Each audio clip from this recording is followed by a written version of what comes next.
Hello, fantasy sports fans, and welcome to MFSN's The Hub's weekly NBA waiver wire show. I'll be your host this evening, Kasey Scheinvold, and I'm joined by as always, by the one and only Ross the Boss. Hey, everybody, I'm Ross the Boss, and I want to talk NBA waiver wire.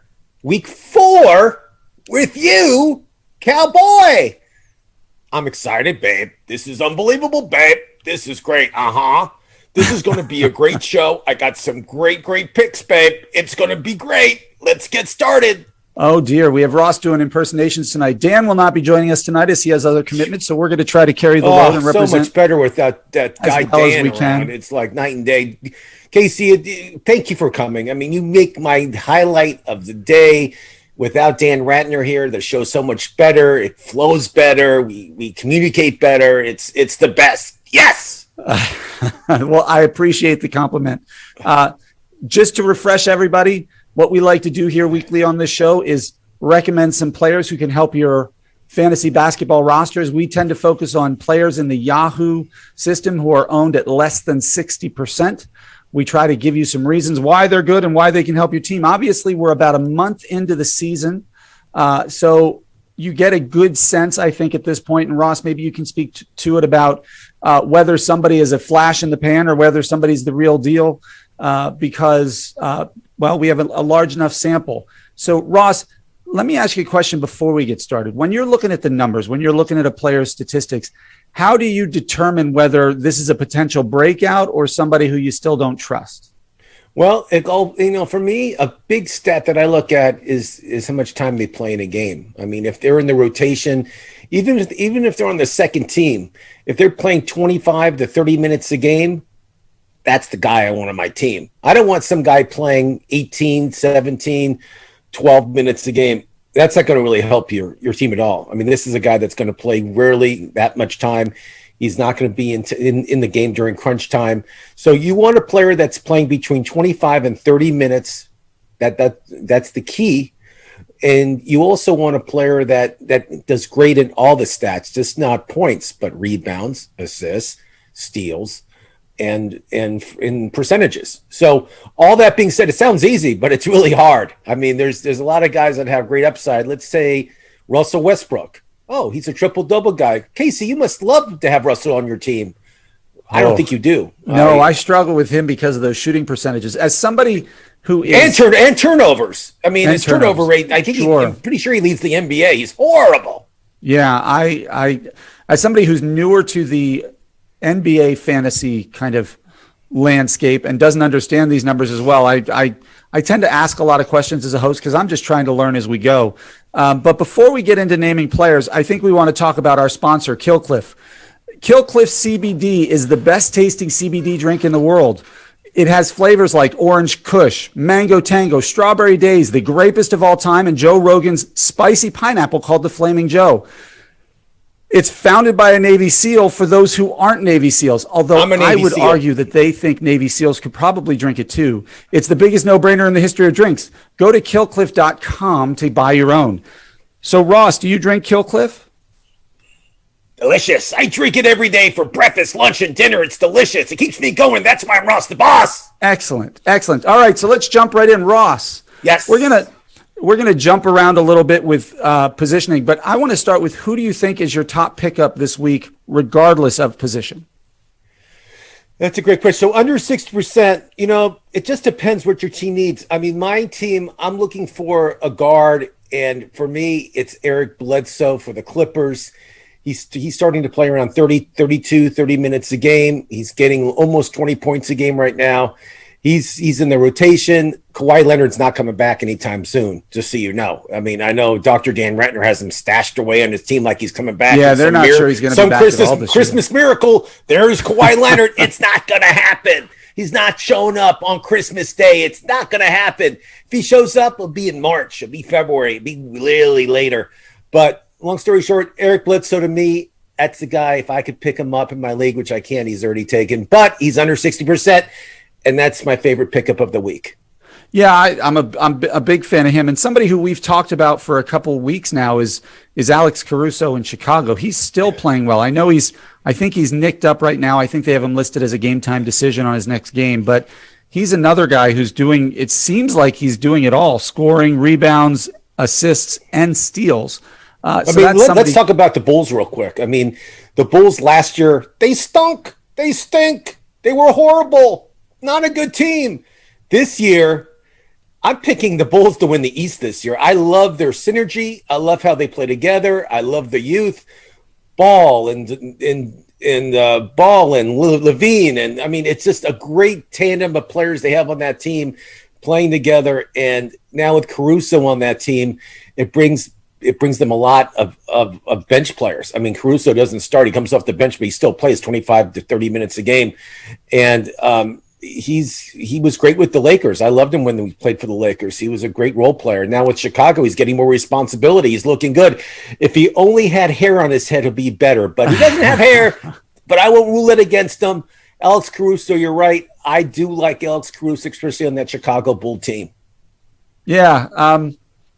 It's interesting because I think preseason when we were talking about basketball, I don't think the Bulls were really on our radar as one of those teams to watch. Last year they had, was it Kobe White, who was the big kind of preseason buzz for somebody who's going to and go back to Kobe White. You just brought up another guy. So Kobe White's back. He's healthy. He's averaging he's played the past 2 games. He just plays 10 minutes a game. I mean, it's like you could put Dr. Dan Ratner out there for 10 minutes and he doesn't even shoot the ball. He has 0 points. I mean, he's supposed to be this marquee player. He's not. He's barely in the rotation. So if you have Kobe White, drop him immediately. Don't keep him on your team. Yeah, I was talking about him. Because he was out, he kind of lost. The coach said, "Forget it. You're going to be a role player now. We'll put you on the bench." Yeah. So Kobe White's something that you and I both loved. North Carolina, great head of hair. But you know what? Doesn't matter. The Bulls are playing so well. I know they lost last night to Portland, but they've been on a huge road trip. They beat the Lakers. They beat the Clippers. I mean, they've been beating everybody. And I know they lost last night, and Lillard had a great game. I watched it. But long story short, the Bulls are the team I think are going to win the East. Yeah, it's hard for White to find the floor when Caruso and Lonzo Ball are both playing so well. Where do you put them? And so you feel a little bad for the guy, but hey, it's the NBA, and that's what happens. If you're not the strongest on the floor, you're not going to see it very often. So give me a big man who you really like this week. I mean, I felt this week guards were like the hardest position to kind of fill under 60%. Forward-wise, I mean, there's a few guys. I love Josh Hart. He plays for New Orleans. Every year I always say Josh Hart. I feel he's a player that's not respected. He came, he was drafted. I believe the Lakers drafted him and he was traded over to New Orleans. He's still there. I mean, Josh Hart recently, I think he had 20 points the last time he played. He's getting more playing time, more responsibility, great shooting percentage. I believe he's hitting 50% in the past 5 games. He's been lighting it up. But for me, Josh Hart with steals, rebounds, assists, everything else, I like. He's my favorite pickup forward-wise this week. Okay. Yeah, and he qualifies actually at both shooting guard and small forward, so you can use him at 4 different positions. So that's certainly something that makes him a lot more versatile. We talk about him a lot. You're the Clippers guy. There's nothing flashy about him, but he can hit threes and he can grab some boards, and that's Nicholas Batum. He just, no matter what, he plays 27. The last 2 weeks, he's played 27 minutes a game. He's averaging over 10, about 10 points a game, but he's hit 16 3-pointers. He's got a block a game. He's got over a steal a game. He does all those. He does all those little things outside of the scoring that can really enhance your roster and give you some strengths there, where other players who are just points guys and percentages guys don't do. Batum, Frenchman from France, speaks fluent French. I would hope if he's from France. The thing about Batum is this: he's been off and on hurt all year. He's nursing an injury. Morris has been out, and I don't think he's coming back for a while, Marcus Morris. But Batum, I love Batum. He's a good player, and he's starting to rebound also, which was his weak point the past couple seasons. As long as Morris is out, start Batum. If you can pick him up, pick him up. It just depends. If Morris comes back, his playing time will be diminished a little bit. Yeah. Now, our cover boy today is JaVale McGee. And I know you talked earlier when I was saying, what do you look for in somebody you're going to pick up as minutes played? And this is somebody who's only playing a little over 17 or about 18 minutes a game in the last 2 weeks. But the guy is averaging almost 2 blocks a game, a steal a game, a bunch of rebounds, and a bunch of points. So do you take an efficiency player like that as a per minute? Because my thinking on that is, let's say, what day is today? Thursday. So if you're in a week-to-week heads-up league like you and I are, where you play from Monday to Sunday, if I'm able to compete, if I can get a couple blocks, is that somebody who you would put in later in the week to try to boost up your blocks? If that's he qualifies as a center too, which is, there's not many centers that are available. So I know his minutes aren't that great because they have DeAndre Anton on the team, and he gets a lot of playing time, University of Arizona grad. But that all being said, McGee, if you need a center, it's not a bad pickup. Centers are very hard to come by. There's not many that are qualified as a center. And if you're in a big league over 12 teams, you probably need McGee. Even though he doesn't look like he showers. Every time I see him, he looks like he hasn't taken a shower in weeks. I feel like he stinks. But it doesn't matter in basketball. You're not, you just got to guard him for a second here and there, and that's it. But McGee, yes, you're right. He's having a good season. I wish he gets more playing time, being a fantasy owner. But you know what? The center position is so sparse right now. It's a good pickup. You're right. Yeah, I was going through players today looking for him, and I didn't find many that qualified at center. The only other one I have is Tucker from Miami. PJ Tucker, I have him too. There is James Wiseman is coming back. They say by Thanksgiving. He plays for Golden State. He was the kid from Memphis. The number one pick for them last year. He's the rookie sensation from Memphis. That got in trouble at the school. I guess they gave him some money before that rule came. You can't give players money, so he had to sit out the year. But he's in the NBA now, making millions of dollars. And James Wiseman is coming to a Golden State team that's really good, and they're going to get better. Yeah, when Klay Thompson joins Golden State, probably in the next 2 weeks. They're going to be unbelievable. Wiseman is practicing. He's doing 5-on-5 drills. He had surgery early in the year. I believe that he's available under 60%. So if he's available, I would pick him up then. That's a good one. Pick that guy up because he's going to get playing time. And you know what? Golden State's going to need somebody to rebound because Curry's not going to make every shot. So I want to ask you about Golden State for a second, because obviously the 2 previous seasons were pretty lean years for them with Klay Thompson being hurt and some of the other guys not performing well. Now all of a sudden it seems like they're the best team in the West. I understand Steph Curry, and fortunately I paid a ton for him in our auction draft, is just amazing and arguably let's go back to Steph Curry. Do you think he's the best shooter? I think he's the best shooter. I don't think he's the best player. I don't think not the best player, the best shooter, but the best. If you were to I think he might be the best shooter of all time. Steph Curry take it. Yeah, I think he might be the best shooter of all time right now. Just he's kind of like Reggie Miller, but quicker. He's got a better release, I think, and he's actually. But you and I remember the '90s basketball very well when Reggie Miller would taunt the Knicks or just run around and make all these crazy 3-point shots and score lots of points. He has that quality to him, but he's got a better ball handle, so he can create his own shot better than Reggie Miller could. I never felt like Reggie Miller could create his own shot. He could separate. Reggie Miller was great. Again, who I've been always in the top 5, and he'll never leave my top 5 is Larry Bird. Larry Bird to me was probably the best pure shooter, either hand. He can shoot left or right. He was a much more complete player than Curry was. He would even tell players okay, I'm going to score 30 points before the game on you. And the players would just laugh, and he would end up scoring 40 points on that player. He was the antithesis of trash talk. No one could talk trash like Larry Bird. He was the best. We have a question I would like you to answer. Okay. From Chris Atwater. Chris Atwater, big SEC fan. He knows hockey too. I hope he comes on tomorrow. You were at his wedding, I think. Right? Go on. He wants to know if Bones Hyland is a good waiver wire pickup. Again, what I said in the beginning of the show, Bones Hyland, his playing time is very small. It's not worth picking him up right now. If there's some more injuries, maybe, but right now I don't think Bones Hyland is a great pickup. There's better guys to pick up. Well, the thing about Bones Hyland is his minutes have been increasing over the past week. Right. He's played more than 15 minutes in each of the last, 7 games I'm looking at here. Right. 15 minutes, but he's averaging 18 minutes. Yeah. He's averaging 18 minutes.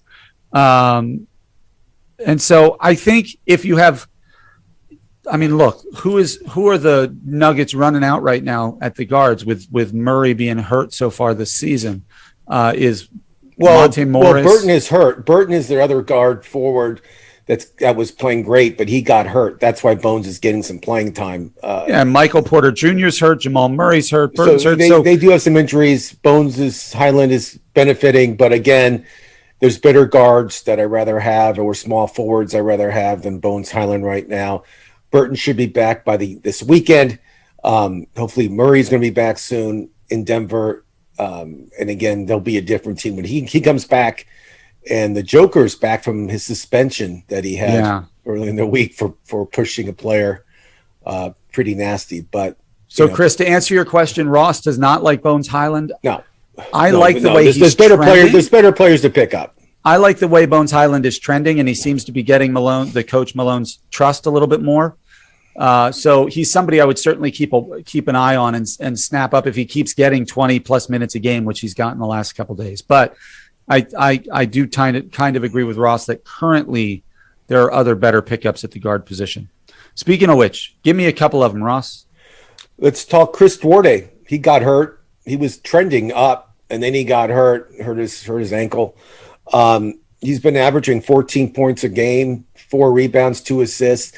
This is a rookie. I love this kid. I feel when he's healthy, should be soon, he'll be back in that rotation for the Pacers. I like Duarte a lot. He's under 60%. Another player I like is Eric Gordon. He plays for Houston.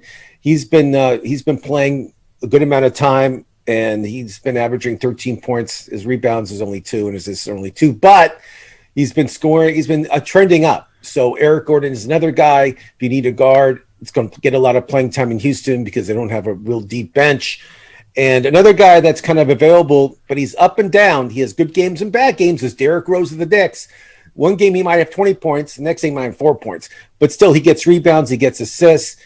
He plays in a very good Knick team, and he's a former MVP. So you can't go wrong with Derrick Rose. But again, my guards this week under 60% is the weakest out of all the positions. I feel that's the weakest out of the forwards and centers. The guards are just – everybody has guards right now. I don't know why. But, it feels like some weeks we're also just naming the same players over and over I try to mix it up. I really because – like TJ McConnell in Indianapolis is playing in the last 2 weeks. He's averaging over 28 minutes a game. He shoots 55% from the floor, 80% from the free throw line, gets you points, gets you rebounds, gets you assists, averages a steal a game, doesn't turn the ball over that much. So he's at 59%. So he's right under our threshold. 59 is points per game. The past few games have been low. Yep. He's not them tearing it up in that stat, but he's somebody that always does well in assists. I'll never forget last year when he had a triple-double, not with assists and rebounds and points, but one of the categories was steals, which is crazy. He's 10 steals in one game, which is unbelievable. He had like 9 in the first half. And, this kid's he's a grinder. TJ McConnell, if you need a guard, like you said, it's not a bad pickup. He's just been trending down for me in the past few games. That's why I didn't mention his name this week. Yeah. Hopefully he picks it up this week and next week. Another kind of retread for us is Pat Connaughton in Milwaukee. He qualifies at both guard and forward. Yeah, but he's averaging 3 3-pointers a game. 3 3-pointers a game. Middleton's back. He's starting again. So Middleton's starting again. You have to watch how much playing time Pat gets because Middleton's been out, and I'm curious to see how the rotation goes with Pat in the next few games. So pay attention. Okay, give me a couple other names for people to look for. Well, those are my guards. I said Bledsoe, I said Rose, I said Duarte, and I said Eric Gordon. Those are my top 4 pickups and guards this week. And then if you want to go to forwards, Franz, not Wagner, it's Wagner, because my French is perfect. My German is perfect. He's the rookie sensation from Orlando. He's been averaging 13 minutes a game. 13 points, 4 rebounds, 1 assist. Who cares about that? But this guy's playing 13 minutes a game and 32 minutes a game in Orlando. I mean, he's playing really good. And he's just getting better every week. Every week he's getting better. Kelly Oubre Jr. I called him Junior. You know, I hate doing that, but I'll do it anyway because I know you enjoy when I say Junior. We all love the Junior. He plays for Charlotte. He's like one of these guys that one game he'll have 30 points, next game he has 6. So, but you know what? He's been trending up. I've been watching him play. He plays a lot of minutes. If you need a forward, he could be available in your league. He's under 60% in Yahoo. He's not a bad guy to pick up. He does well with steals. He gets assists here and there. In Charlotte, to me, they have a lot of young talent. I like Kelly Oubre Jr. I had him last year on my fantasy team, and he did me really well. I hate bringing this up, and I'll bring it up to you. I hate San Antonio Spurs. Popovich, for me, you don't like. Yeah, you're well on the it's well not noted because on the record. it's not because these guys aren't good, but Popovich loves to mix up the rotation, loves to give these guys a lot of minutes one game, little minutes next.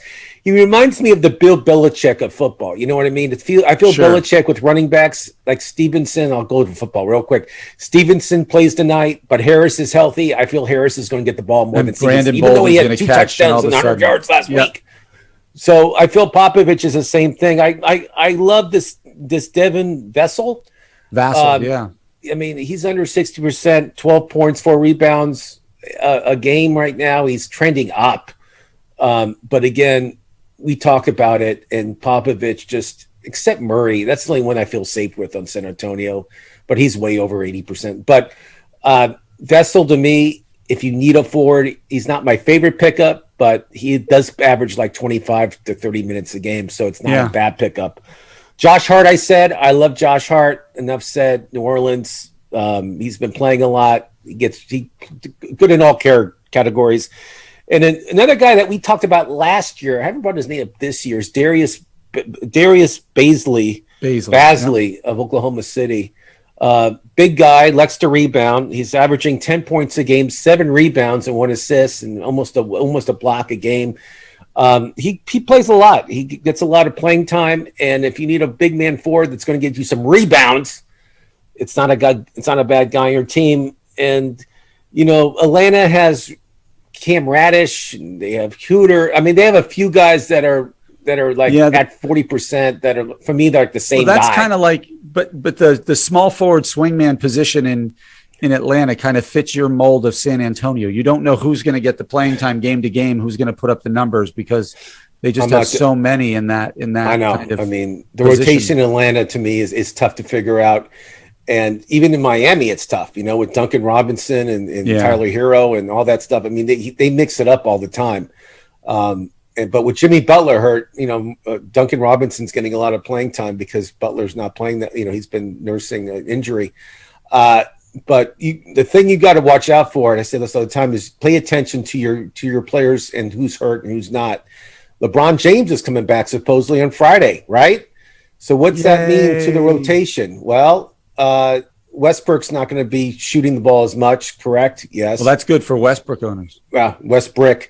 And then, and you know, and LeBron's going to come back. So a lot of guys that've been taking a lot of shots lately are not going to be taking shots. LeBron's going to be featured, of course, in the Laker offense. So did you get a chance to watch the Bulls Trailblazers game yesterday? I did watch. I watched about a quarter of it. What were your impressions? Because there's 2 guys who seem to be doing okay for Portland. One is Nasir Little, the small forward there, although he only qualifies at small forward. That kind of worries me. And Larry Nance Jr. seems to be doing a pretty good job there as one of the big men in Portland. Did you get a chance to watch? Yeah, I mean, again, it's his playing time. Larry Nance Jr. does not get, you know, he gets one game will get like 30 minutes. The next game he gets 20. There's no consistency with him at all. Little is somebody that I've been seeing his name a lot in the box score. I mean, I watched him play. I feel that he's somebody you got to watch out for. And, you know, if he still gets playing time and he's still out there with some of their, I mean, I know they have some injuries. People are not playing for Portland right now, and Little's benefiting from it. But I feel Little will be, he could be a key player. It could be a good pickup if he's available. Yeah. Somebody who I think was kind of last year we kind of thought good things about, and then he fell off the radar was Killian Hayes in Detroit. He was their high draft pick last year. This year they took, of course, Cade Cunningham, and that has diminished his minutes. But the last couple weeks, he's actually playing pretty good minutes, and he's putting up pretty good numbers. This guy, obviously, they thought he had a lot of talent and had a really high ceiling. Otherwise, they wouldn't have used that first-round pick on him. So I'm not saying to pick him up, but that's certainly somebody who I would monitor coming forward. Because one of the things we talk about a lot on this waiver wire show is don't discount good players on bad teams. Just because they play for a bad team doesn't mean they can't help you fantasy-wise. And Killian Hayes, I think if he starts turning it around, and it seems like he might be, could be somebody who could be beneficial. That's a great example, Kasey. I mean, people love to discard like the Houstons, the Detroits, the Orlandos. I mean, Orlando has Cole Anthony, and he's almost averaging dynamite. Triple doubles. I mean, he's playing unbelievable, this guy. And he's somebody that I would love on my fantasy team, but also people don't want to watch Orlando play basketball. I don't really blame them that much. But again, you can't disregard bad teams with players. Jeremy Grant of Detroit's a great example too. He's over 60%, so I'm not telling you to pick him up. Yeah, Christian Wood in Houston. But I think he's averaging over 20 points a game. He gets rebounds, gets assists.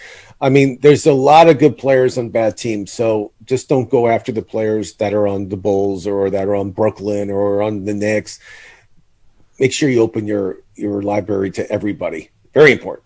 So James Wiseman was a really great call for somebody who's coming back from injury, who we're not looking at his performance over the last week or two to say this is a guy to pick up. We're looking at his pedigree and what he was able to do last year, saying he's coming back. Get him. Are there other players in that same vein who've been out for a while, who people may have forgotten about, that they should put back on their radar? Well, I mean, John Wall is in perfect shape. I mean, there's nothing wrong with John Wall. And you see in Yahoo, you'll see a big O next to his name.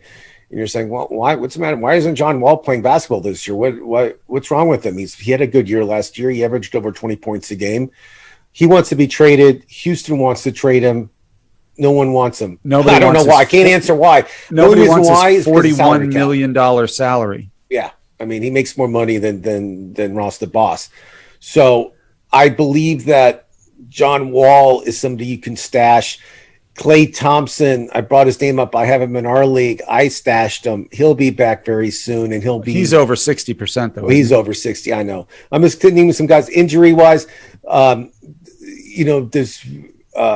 thinking who else is on injury reserve. Jonathan Isaac is a name I keep hearing about. Jonathan Isaac, I stole him from you in our draft. TJ Warren in Indianapolis I don't even know when Jonathan Isaac's coming back. Do you know anything about? I've been trying to figure that out. I've been trying to Google him every now and then, and it's like this mystery with regards to what his time schedule is. And it's like Kawhi Leonard's the same thing. I mean, I know he's over 60%, and our doctor friend has him in our league. I have no idea when Kawhi Leonard's coming back. I mean, he sometimes shows up to home games. He sits in the front row. He's sitting not with the team, but he sits with his friends, which is kind of weird. But I'm not judging. Not with the team. He's with like his buddies from Moreno Valley. That's where he grew up. I don't really understand, but some of these guys are coming back soon, and just be aware. And there's a good list of people that haven't played a minute yet, like the John Walls, that eventually will be ready to go. Very soon. Sure.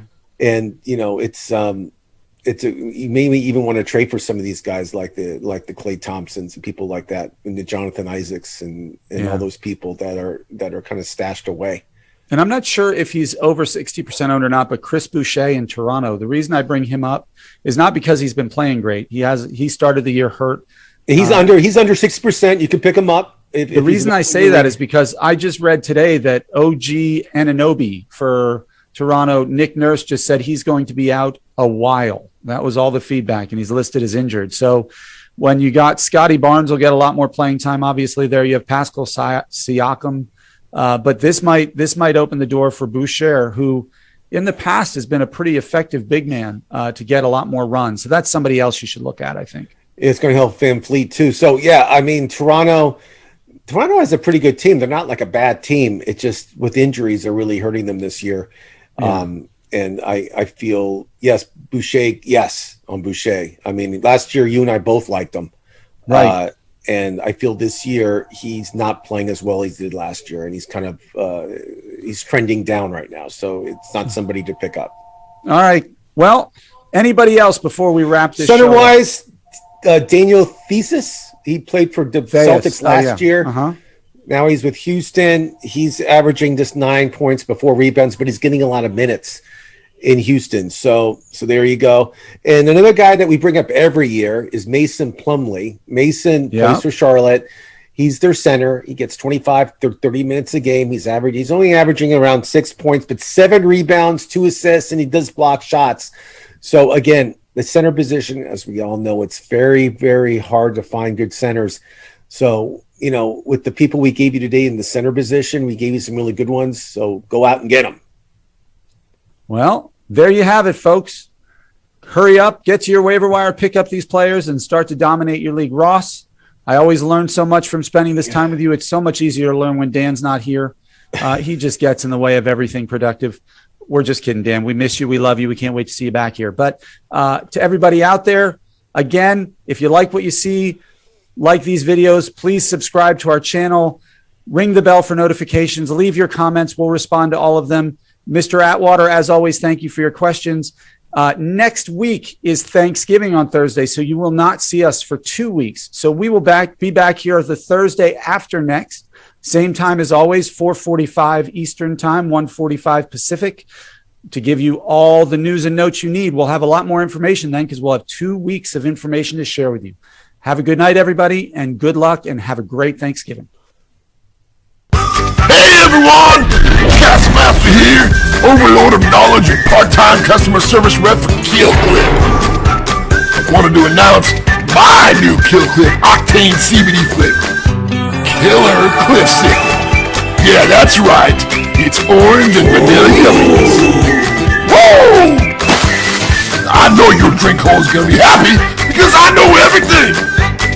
Just go to killcliff.com and get yours today.